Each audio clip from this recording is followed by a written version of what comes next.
And we're here with another edition of the Raiders Coaches Show. We got Coach Zappia joining me right now on the radio broadcast. Coach, how's it going? Good, great. Thanks, Elijah, for coming back. No problem. Hey, it's always fun to get out here. This is a little different. You know, we're out here on the backfield. I know this backfield quite well, so it was great to see another practice out here. And Coach, I know that, you know, obviously you guys are trying to get back in the win column this week against Canton. It's the last game of the regular season. What have you been telling the guys about Canton? As you know, their season, you know, that they desperately want to get one more win before they put the football pads away, right? Yeah, absolutely. Canton's a team that we see it seems like we always play them near the end of the season, and you know, it always comes to the point where by the end of the season, whoever you're playing last, you got a lot of film on them, and you can see this team, you know, kind of like us too, but they're progressively getting better every week. So you know, some of those early games Canton has, we can't really, you know, go off of because they've gotten so much better. Lucky for us, we have too. Even despite our last, you know, two losses, we've gotten better this week. We've had a great week of practice, and no, it's just like I've been saying all year, 0-0 with one to go. We gotta, you know, kind of wipe that stink off from the last week and push forward, because that's the only thing we know how to do is keep moving forward. So, as far as Canton is concerned, what are you seeing from them on film? What do you want Raiders fans to kind of be looking out for? Offensively, they spread it out a little bit. They got a quarterback that he's good at throwing the ball. You know, so we'll have some different coverage guys in there. But you know, offensively, we're not changing too much things. We're able to get kind of our two-headed monster of Carter King and Gage. I'm going to try to get both of them involved more in the game plan, instead of subbing them out, maybe having them in at the same time and stuff like that. But no, we're, you know, near the end of the season, we're trying to perfect what we have and not trying to overcomplicate things, if that makes sense. It certainly does, Coach. As far as the Canton's team and your team, I don't know if you've picked up on this or not, but I see some parallels between the two squads. You know, last year you guys had the junior quarterback who was still trying to learn the position. Mm-hmm. This year they have that quarterback, and I know that they're hoping that they'll be able to get that same type of production in his upcoming senior season. But they both played baseball, and I'm just curious your thoughts on you know, your football players playing multiple sports. I'd imagine that you support that, right? Yeah, absolutely. I think pretty much every coach supports that up here. You know, I think, you know, I've been a believer in not only does a guy, you know, not get burnt out in one sport, but you work kind of different mental and physical muscles. So yeah, we got a lot of 2 and 3 sport athletes on this team. We're going to try to, you know, get all those guys that don't do anything in the winter into wrestling, because as we've seen, all those good wrestlers are good football players and vice versa. So no, I'm a big fan of, and all the coaching staff is a big fan of guys playing multiple sports, and we think it's a great thing, especially for the school. Defensively, Coach, obviously the last 2 weeks have been a little bit rough. What have you done to try to fix any issues? I'm not going to ask you to specifically say an issue, just because I don't want to give anything away, but what have you done differently to try to capitalize on your defense, get them back to playing the way they used to those first 5 games? Yeah, basically you go back and watch film, and it wasn't just last game, it was the game before and a little bit before that. It's like we start, you know, losing. You know, we lost Lindstedt. It's no secret now. We lost a big part of our offense and defense, and it kind of seemed like moving forward. I was talking to the guys where we weren't only concerned about you know, our gap and our responsibility. We're trying to do too much in a sense. So when you try to do too much at this level, usually you don't do anything. And we saw glimpses of that on defense, as far as, you know, guys standing up and trying to read 2 gaps when they should only be responsible for 1 gap. And we talked about that, and we all kind of agreed as a team. It's like we need to focus on our job, not to sound cliche, but kind of do your job type mentality. Trust that you're going to have, you know, your teammates are going to do their job, and it's all going to come, you know, together and be cohesive, and not putting that pressure on yourself where it's like, I need to do, you know, X, Y, and Z, instead of just focusing and trusting the call and focusing on, you know, your gap responsibility or your coverage or whatnot. So.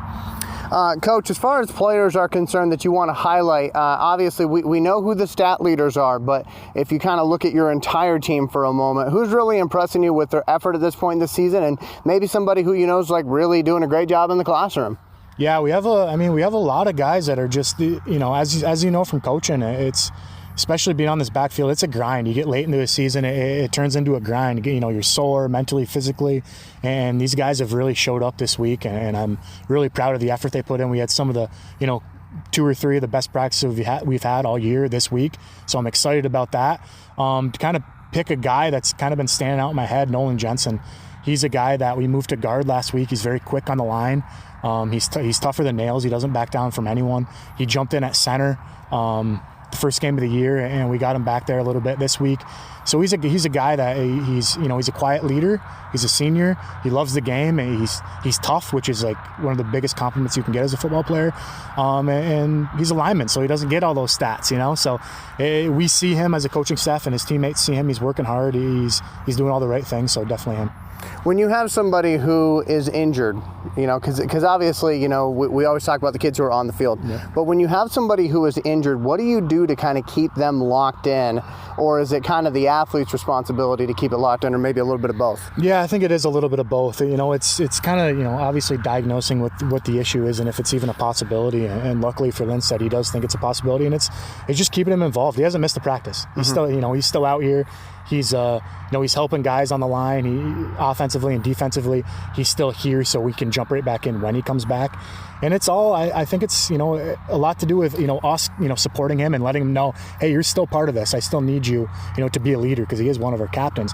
But it's also on an athlete, right? He has that mindset where he's going to push through no matter what, right? There's no other option for him. So he's not going to give up on himself. He knows he got unlucky, but there's nothing he can do. Keep putting, one foot in front of the other, and keep moving forward, and hopefully he's back pretty soon. So. And I don't have the complete list in front of me, Coach, but I did want to throw this out there to you. I mean, it's got to make you smile when you see former Raiders playing college football. Again, I don't have the full list, but I know we got guys at Morrisville right now. Yep. We got guys at Alfred State. I mean, that's got to feel good, and that's got to speak volumes about, obviously, your coaching staff and why these kids should buy in, right? Yeah, absolutely. And I talk to these guys all the time. There's a couple guys like Garrett Weir, just off the top of my head, he wants to play college football. And, I talk to these guys that I think have the ability, and kind of tell them what it's going to be like. And it's like, hey, it's not, you're not going to jump in and play, unless you're like a superstar. But if you're willing to go and be part of, there was 110 kids on my St. Lawrence team, so as soon as you get there, I'm trying to explain to these guys, as soon as you get there, you have 110, family members, and it was awesome. But it's a grind. Like, you're playing scout team for a couple years, and then hopefully maybe special teams, and then maybe junior year, end of sophomore year, definitely senior year, you're going to start, seeing more time. But at the end of the day, it's a grind, and it's not all sunshines and rainbows.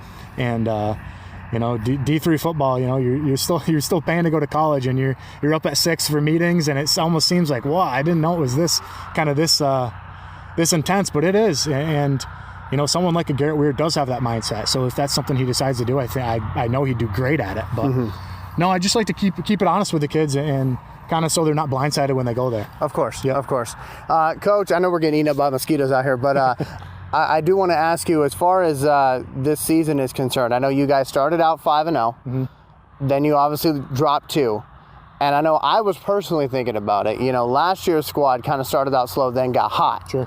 And so I don't know how much you look at the current kids and say, look at last year's team, or if you're just judging them based on their own and trying to motivate them based on their own squad, if you will, if you kind of get what I'm saying. Yeah. I guess it is kind of a year by year thing, because I've noticed a lot that, guys change a lot over the year, going from sophomore to junior and junior to senior, they mature a ton. So it almost is like, you see them over the summer, and then all of a sudden August 19th rolls around and you're like, are you the same guy? You're so much, bigger, not only bigger, stronger, but you're mature. You can talk through things. You're kind of a grown up in a sense that, mentally, we gotta just stay on these guys. It's not only the guys, it's the coaching staff, right? Just like I mentioned earlier, it's a grind, and when you lose 2 like that after being so hot, it is deflating. It takes the wind out of your sails a little bit, but like I said after the first loss, it's like it's gonna take a lot to keep us down. So that's us on a coaching staff, and the seniors have been doing a great job of, hey, we got a job to do. Not everyone's lucky enough to get out here and play football every day. Right. And we might as well go out there, work our tails off, and take one step forward every day. Try to get a little bit better every day, and kind of like I told the guys, we gotta get our swag back. Started off hot, took a couple L's, and then we can't just sit there and pout and soak in it. We got to dust ourselves off and get going to Canton. So I think that's one of the best things about your saying, 0-0 with 1 to go. Every week is another opportunity to get out there and show what you're made of. Coach, I never want to hone in on any one player, especially when, the team is kind of trying to climb, claw their way back, right? Yep. But I am curious, like when you do have a player who maybe is making mistakes that they don't normally make, what do you tell that player to be like, hey, come on now, snap out of it, like you're better than that? Yeah, no, I think simply it's got to be. I like to preach short-term memory to the guys. Yep. Good or bad, right? You score a 75-yard touchdown, or you make a great block. It's like, great. Let's have fun for a second, and then let's do it again. It's going to be the same thing when we're making mistakes. And when you're playing hard and you're making, I wouldn't even say mistakes. You're just you're playing a tough team, and that's how you face adversity when you play tough teams, like the past two teams we played especially.